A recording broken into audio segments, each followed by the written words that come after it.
Human Rights Radio 101.1 FM Abuja. My name is Oikeke Igado Kure. The headlines this hour.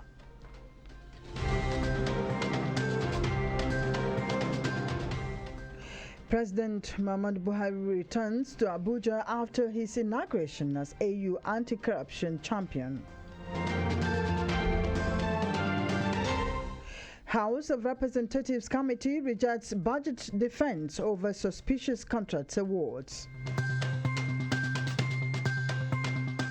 7 killed in night attack on Nasarawa village. On the foreign scene, Kenyan opposition leader Odinga sworn in as people's president. And in sports, Chan fallout, Super Eagles reject March bonuses. Details of this in a moment. Please do stay with us. And other news in full.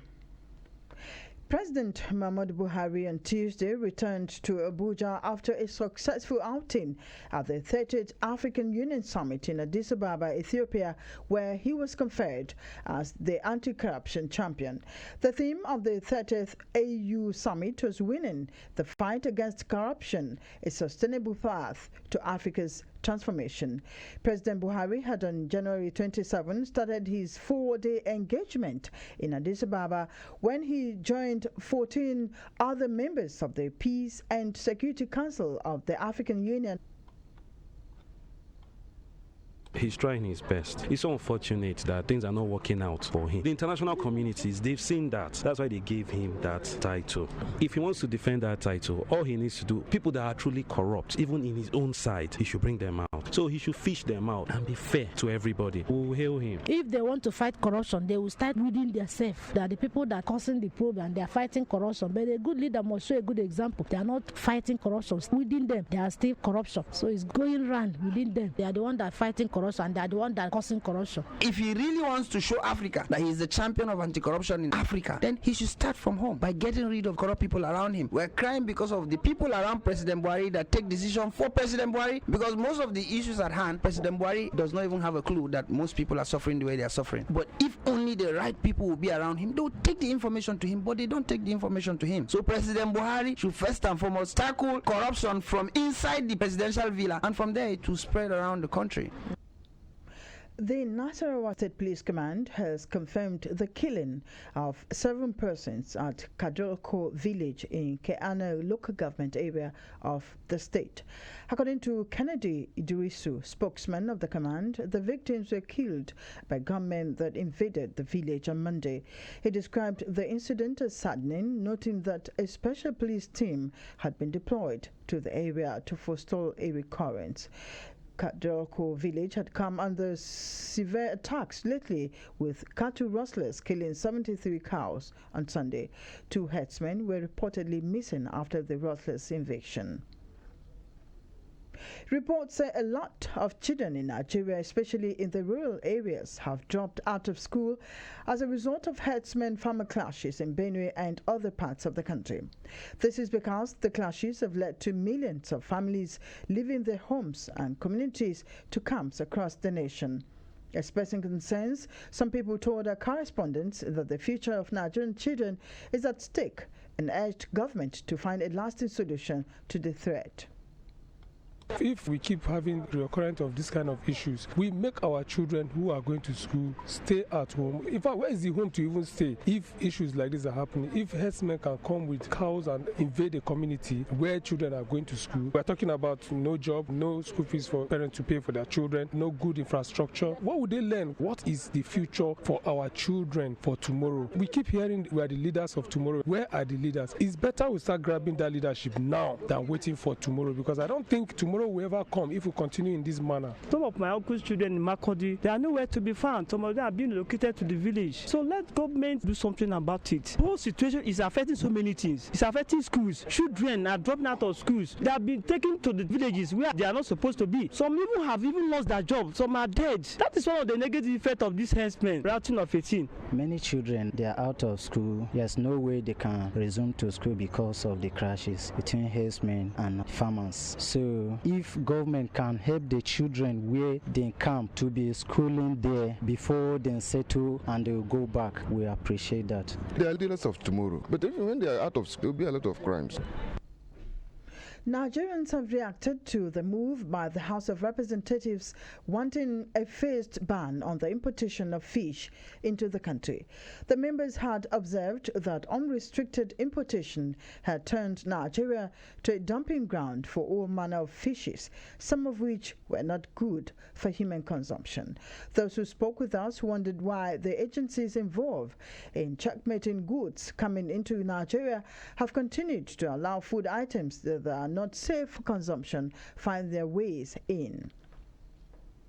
I don't think problem we have is from those who are bringing it. It's from those that are letting it pass into this country, and some people are just busy thinking about their pockets and not thinking about the health of Nigerians. I'll urge the government to try and put a better regulatory body into this thing. Let them ensure that they do what they have pledged Nigerians that they are going to do before they assume every office. Those things are passing because some people are benefiting from it. What will happen when it's your brother that eats one of those fishes? Your millions can't bring them back. Whatever benefit you're getting from it, please stop it, because it does not bring back life. This country, we are not straightforward to ourselves. There's no anything that comes to this country without migration or custom know about it. If there's a child that is not good, they can stop it not to come. They're talking of ban. What we have is not sufficient. If you are banning, how much do you produce? The one that is coming outside the country to Nigeria, they must be checked up before you come back. There are people in the airport, there are people in the border that need to check those things before they bring it. Not abandon, they bring to Nigeria.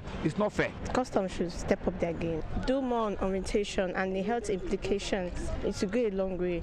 If an ordinary person knows about the health implication, I'm sure the person will not buy. The person will prefer buy from Nigeria. Our own fish is better off. The agencies need to do more, because there are some people government hand over these issues to checkmate them. They are not even doing what they're supposed to do. What they do is that they collect money from those smugglers and allow those contraband into our country. The way citizens are people consuming it, government need to do more. If they can have a monitoring team that monitor those people and know exactly how they operate.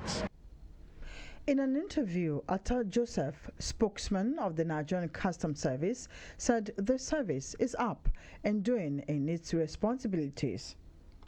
Sometimes an item can be restricted from one point of entry to another. Example is vehicles. Importation of vehicles as at today is restricted to the seaport, meaning it cannot come through the land border. Same thing for rice. In the case of fish is under restriction. It is controlled by the Federal Ministry of Agriculture. So if, for instance, a company gets a quota allocation, a letter, or the necessary authority from the Ministry of Agriculture, that company will be free to import the allowed quantity into the country. As regards the condition of such fish, anything edible, customs does not clear until you get clearance from the appropriate agency of government, in this case, NAFDAC.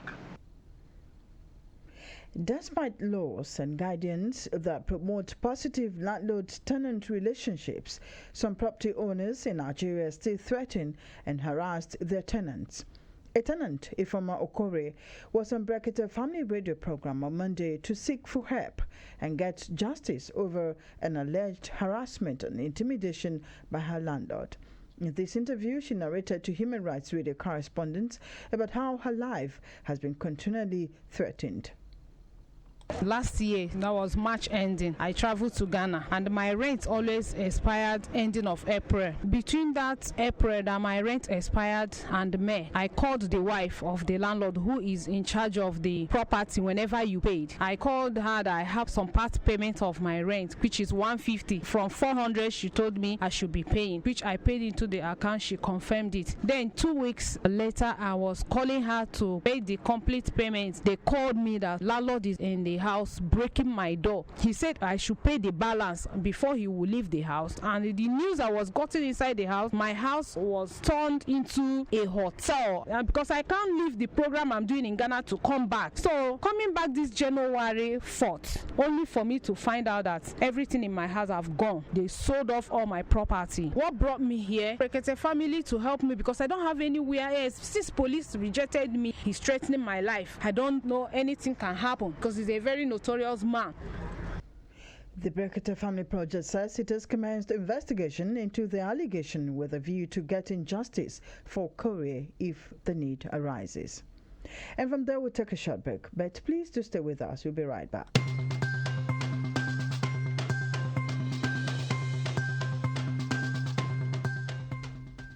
Welcome back. And on the foreign scene, Kenyan opposition leader Raila Odinga had himself sworn in as an alternative president today in front of thousands of supporters 3 months after an election he claims was stolen from him. Authorities have repeatedly warned that such an inauguration was treasonous and that Odinga could face arrest.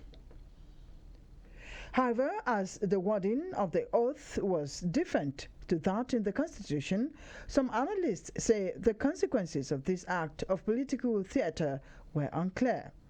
Observers had said that the swearing-in would only further divide the nation, as the International Crisis Group warned in a statement that both Odinga and Kenyatta are playing a high-stakes game of brinkmanship. The group said Kenyatta should agree to an audit of the electoral authorities, while leaders should engage on reforms to lower the stakes of political competition. And in sports, home-based Super Eagles players have rejected their match bonuses after the victory against Angola on Sunday at the 2018 African Nations Championship CHAN in Morocco.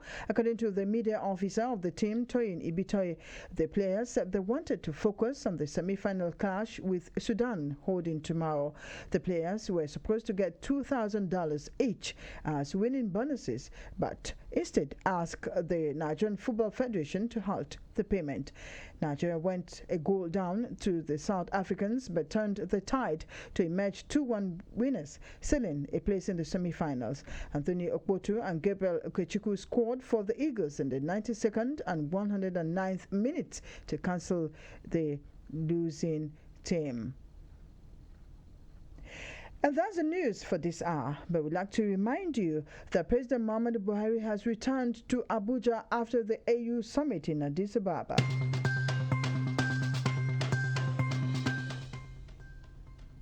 House of Representatives Committee rejects budget defense over suspicious contract awards. 7 killed in night attack on Nasarawa village. And on the foreign scene, Kenyan opposition leader Odinga sworn in as people's president.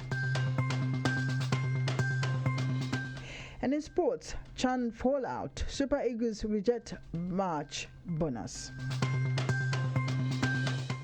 I thank you for listening. My name is Oikeke Igado Kure.